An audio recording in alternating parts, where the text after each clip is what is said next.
This video contains some graphic and horror content and is not recommended for those who are faint of heart, who have serious health conditions, or are under the age of 14. Viewer discretion is advised. Number 15. Candle Cove. Told through a series of forum posts, Candle Cove began on the horror forums of Icor Falls on March 15, 2009. A person under the name SkyShale033 asks if anyone remembers a children's show called Candle Cove. Several other members soon respond, stating they remember the show and begin to discuss the bizarre plot of what amounts to a rather disturbing television series. The premise was a young girl befriending a group of pirates and the crazy antics they get into. Characters included Pirate Percy, a ragdoll-esque puppet who appears to have bits of other dolls stitched to it, the terrifying Skin Taker, a skeleton who would utter the threat to grind your skin, and Horace Horrible, a monocle-wearing mustache villain and spy for the Skin Taker with a menacing grin. The discussion continues with the writers reminiscing on the more odd and scary moments of the show, even an infamous episode with only screaming for audio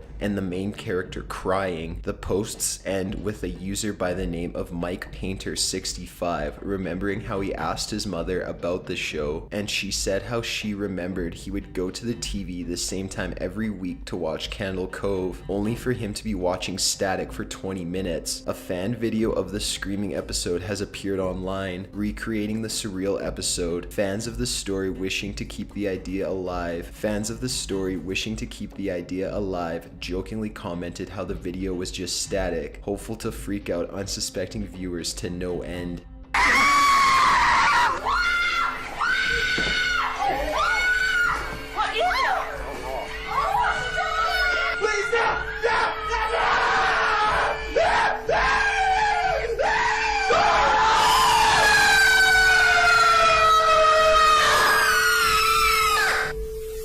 Number 14. Robert the Doll. Artist Robert Eugene Otto receives a doll in his childhood between the late 1800s and early 1900s, which he names Robert after himself. However, the doll begins to take on a life of its own and starts terrorizing the Otto family after a servant was suspected of performing black magic on Robert. Apparently, Otto could be heard by his mother talking to Robert, and she would hear Robert respond. Household objects would move around or go missing, and Otto would always say Robert did it when asked by his mother where the objects went. Otto kept Robert into his adulthood and reportedly drove his wife insane. Neighbors would report seeing Robert running around the house when nobody was home. While sounding like a Child's Play inspired story, the true horror in this creepypasta is Robert the Doll actually exists and is on display at the East Martello Museum in Florida. The story of Robert's devilish activities are also highly documented, which is why the story has remained popular. Enthusiasts travel to the museum in order to get a glimpse of Robert, and it has been reported that Robert hates having his picture taken and will blur himself out of pictures with a blinding light even though a person's flash is off. Staff have also said they have found Robert in a different position in the morning than he was in the past evening. Readers of Robert's story are left to decide whether the stories are true or if they are only an early example of creepypasta. A fair warning: Robert the Doll hates skeptics. Number 13. The Portraits. A pure example of the terror creepypastas can provide in a person regardless of the length. Portraits is a short story detailing a hunter lost in the woods coming across a derelict cabin. Upon entering, he finds nobody inside. Night is beginning to fall, so he decides to wait for the occupants to return and explain his story. But hours soon pass and he figures he'll just spend the night there. As he lays down to sleep, he can't help but look up at the portraits all along the walls, staring down at him. He tosses and turns, but can't seem to rid himself of the sight of the haunting portraits, until he finally rolls towards the wall and manages to fall asleep. He is awoken by the morning light and sits up, only to be both puzzled and horrified by the fact there are no portraits on the walls, only windows. Short yet sweet and truly psychological, Portraits plays on a person's fears of becoming lost and alone with darkness approaching. It also has the creepypasta charm of acting quite normal through most of it, and then placing the absolute terror into readers with the last line. Number 12. Squidward's suicide. While no longer possessing the same strength and horror it did when it was written, Squidward's suicide was at a time the most popular creepypasta on the web. In the genre of lost episodes, the story is told through the eyes of a Nickelodeon intern in 2005, and he and his co-workers receive a tape labeled Squidward's suicide. They all decide to watch the film and find a disturbing twist on the beloved SpongeBob SquarePants program. The episode depicts the typically cynical Squidward sitting on a bed while unsettling sounds play in the background. Quick flashes depicting dead children and other macabre scenes appear on screen, and the sounds increase in volume. Squidward now appears to be faded black and his eyes are turning red. At the end of the video, Squidward shoots himself as a strange demonic voice eggs him to do it, and the tape ends. The employees dismiss the tape as a prank, but they check the timestamp and are alarmed to discover it was edited only half a minute before they received the tape. They hand the tape over to authorities, but the investigation quickly turns cold. A video on YouTube has been released depicting the disturbing video, and while rather tame, it is still not for the faint of heart. Number 11. Ted the Caver. Ted and his friends Brad and Joe enjoy exploring caves in their area, and their tale is told through a series of blog posts. Ted explains how he, Brad, and Joe were exploring a cave near their home and came across a very narrow hole they wished to pass through. They drilled a hole large enough for them to fit, but soon things take a bad turn. The group starts hearing disembodied screams and finds strange hieroglyphs on the wall. After exiting the cave, their ordeal only gets worse. The three of them suffer from hallucinations and nightmares of their experiences in the cave. The three men decide to go back to the cave one last time in order to find closure for their psychological trauma, and have opted to bring a gun and knife with them on their last exploration. The blog ends with, "See all of you soon," with a lot of answers. Love, Ted. That was the last anyone heard from Ted, and the blog has not been updated since. The fear behind this story is that of claustrophobia, especially with the amount of photos Ted posts of his experience in the cave itself, showing off the tight passageways they have to cross through. Fear of the dark and becoming trapped are also heavily used, especially since Ted, Brad, and Joe's whereabouts are unknown, and the story is ended ambiguously. Number 10. Quantum suicide. Less nightmare fuel than in providing a thought experiment which will stay with the reader long after they finish reading the story. A woman becomes tired of her self-perceived mediocrity and decides to end her life. After purchasing a handgun, she writes her family a suicide note and goes off into the woods. She rests at a tree, places the gun in her mouth, and pulls the trigger. However, the hammer falls, but the gun doesn't fire. She tries again and again, but each time results in a misfire, causing her to grow angry. The narrator then details how she read a thought experiment years earlier about the idea a person can obtain immortality via the quantum suicide. They kill an alternate version of themselves instead, leaving them unharmed. With each pull of the trigger, she has killed herself in a parallel reality. 10 days after she left, a search party finally finds her still against the tree, having died of dehydration. The narrator then reveals while the suicide can't kill a person, the rule doesn't take other causes of death into account. Number 9.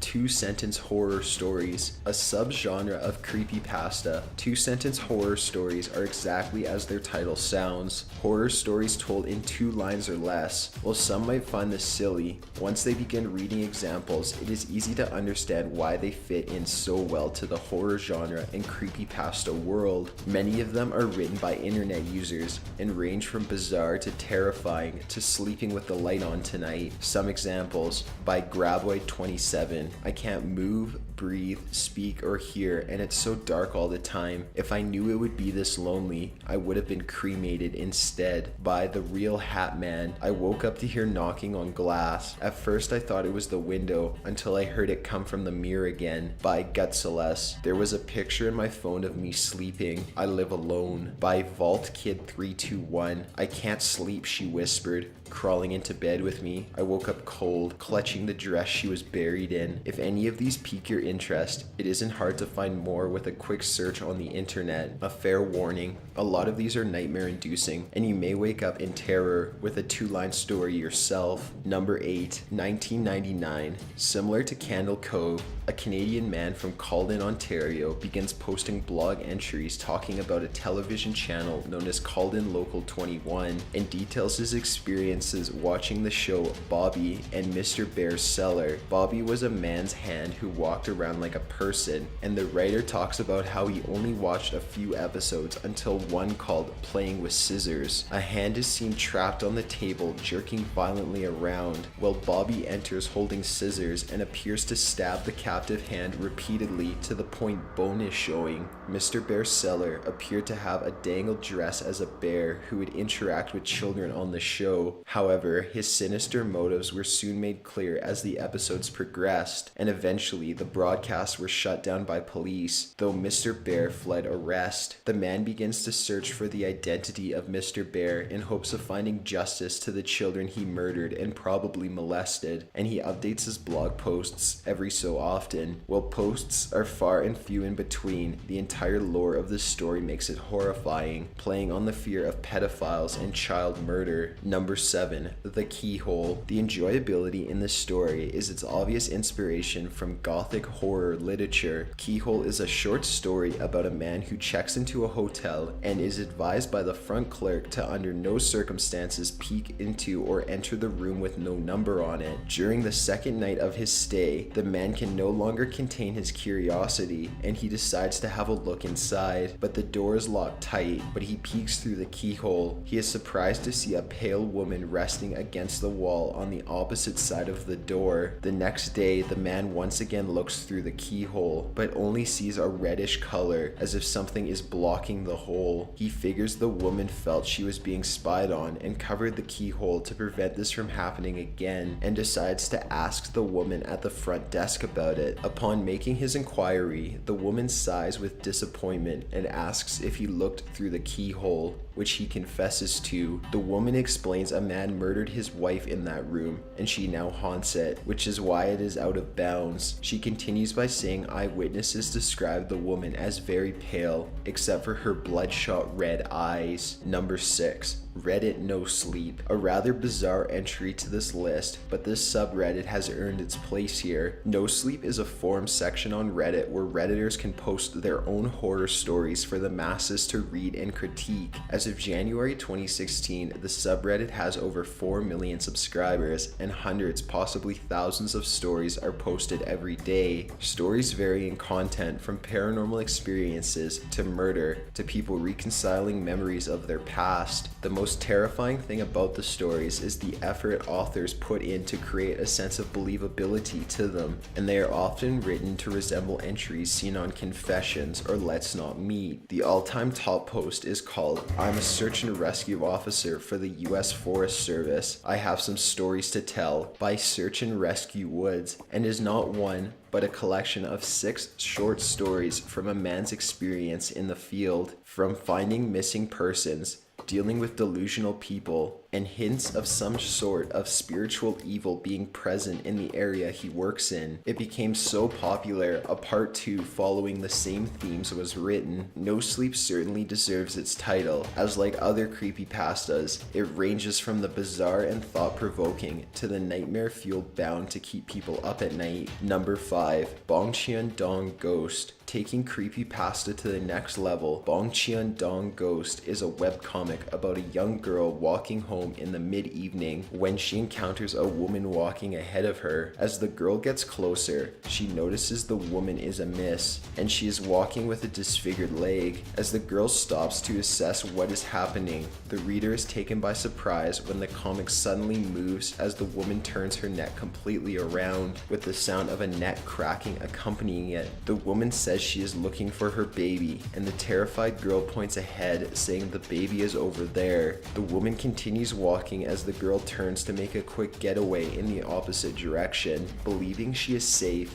she suddenly hears the woman scream behind her, and when she turns, the reader is once again startled by another motion frame of the woman rapidly spider walking towards the girl, and the readers get a full view of the woman's disfigured face. The story ends with the girl explaining how she was found unconscious by a passerby a few hours later, and how she learned a woman committed suicide in the apartment complex next to the incident by jumping from the top floor after her baby was taken away. The story draws inspiration by J&K horror stories and movies such as Ju-on and Ringu, and plays a psychological game with the reader, with the fear of anticipating a scare more horrifying than the scares themselves. Number 4. Jeff the Killer.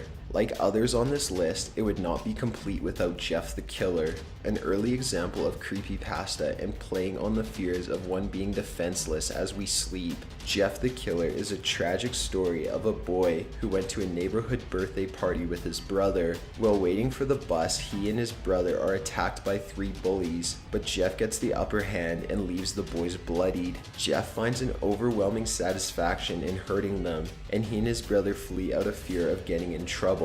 Later at the party, the bullies return and light Jeff on fire, horribly disfiguring him. The bullies confess to the attack and are sent to juvie, but that's not where the story ends. One day, Jeff's mother hears crying from the bathroom, and when she goes to investigate, she finds Jeff carving a permanent smile into his face, having already carved out his eyelids so he could never sleep again. Jeff's mom flees to her room and screams for her husband to wake up, but Jeff is already there saying, "You lied to me, mommy," before killing her and his father. Jeff then kills his brother, whispering, "Go to sleep," while stabbing him. Jeff is never seen again, but the story ends with the familiar warning of Jeff still being out there, waiting to kill his next victim. Number 3. Slenderman. Undoubtedly the most famous icon of creepypasta, the Slenderman is a paranormal figure who is bald, completely white, faceless, and wears a black suit and tie, and appears to transcend time and space with the sole goal of kidnapping children. Afterwards, he would brainwash them to become his proxies and commit acts of kidnapping, assault, and even homicide. The origins of Slenderman appear to be on the Something Awful forum dedicated to making photos paranormal, and were created by Eric Kunsen under the name Victor Surge.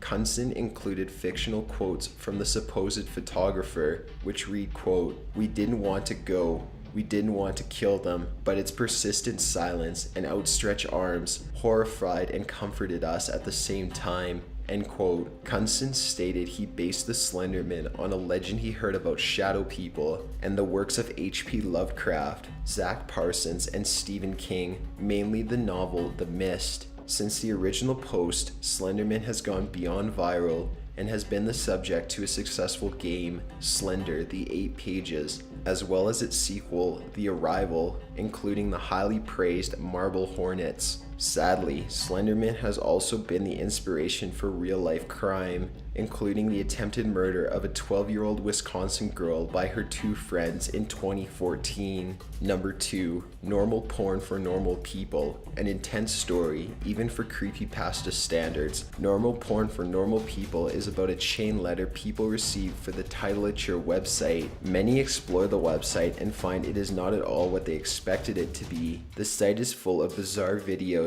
including a half-hour video of a woman making a peanut butter sandwich, a 5-minute video of an obese man doing mime work, and a 5-minute video of a legless man attempting to break dance. The final video discussed in the story is called useless.avi and runs for 18 minutes. A woman is seen tied to a bed with her mouth taped. After some time, a man in a suit opens the door and releases a shaven chimp into the room. The man leaves the chimp in the room alone with the woman, and the chimp begins brutally maiming the woman and even consumes parts of her body as she screams in agony. While some would dismiss the horror element of this entry as being unrealistic, it should be reminded the existence of various disgusting acts being committed and broadcasted on the deep web. Given giving normal porn for normal people a slight edge in the believable category. Number 1. The Russian Sleep Experiment. Inspired by the Soviet-American technological race during the Cold War, the story begins in the late 1940s in Soviet Russia. A group of scientists and military personnel are conducting experiments to create a gas which forces people to stay awake for long periods of time.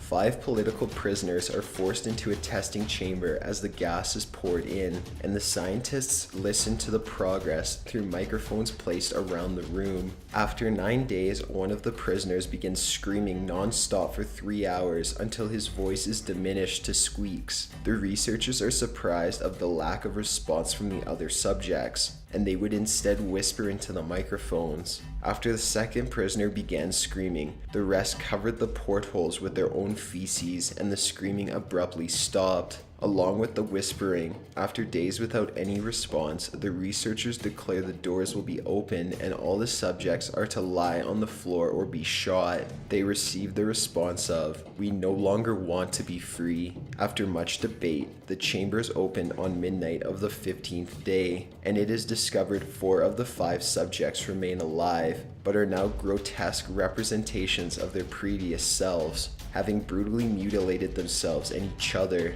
Several of the subjects die soon after being released after they unwillingly fall asleep. The higher command decides to continue the experiment with the 2 surviving subjects, along with several scientists and military personnel. Before the doors are to be closed, one of the scientists produces a handgun and kills the military commander. As the others flee, he points the gun at the surviving subject and demands to know what he is. The subject declares he is what people hide from when they go to sleep. Distraught, the scientist shoots the subject in the head, and his last words are, "So nearly free." Got an idea for a top 15 video? Be sure to submit it at top15s.net/submit. Be sure to subscribe for future videos. Thanks for watching.